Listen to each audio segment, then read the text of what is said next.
أعوذ بالله من الشيطان الرجيم بسم الله الرحمن الرحيم وبه نستعين. Chers frères et sœurs, assalamu alaikum wa rahmatullahi wa barakatuh. Nous parlons toujours sur la pandémie de Covid-19. Comme nous le savons, dès le début de cette pandémie, les médecins et les experts nous ont conseillé de limiter un peu nos relations sociales ou bien de la distance sociale.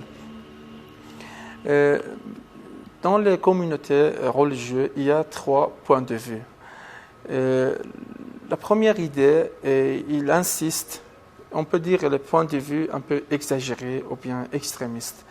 Il insiste de participer dans les cérémonies, une participation maximale, en disant que le virus ne peut rien faire quand on est avec l'imam Hussein, quand on participe dans les cérémonies religieuses, on est tout préservé. Pour la réponse, on dit que participation dans les cérémonies religieuses, c'est un acte recommandé. Ce qui est important dans l'islam, ou bien ce qui est au sommet de la jurisprudence islamique, y compris les chiites, c'est de sauver la vie, et bien de se protéger.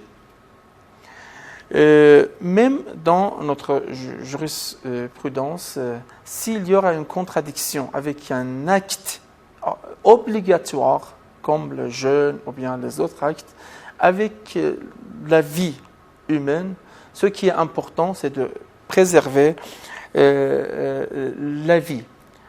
On connaît l'histoire, même l'imam Ali alayhi salam, on a cette histoire.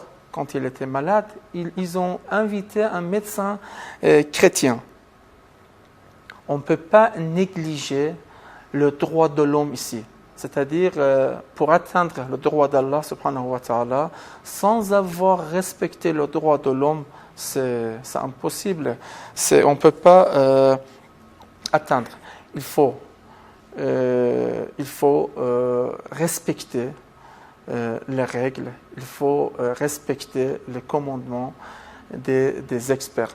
Deuxième point de vue, il parle de fermeture complète de tous les lieux saints et religieux. Ça aussi, c'est une idée extrémiste.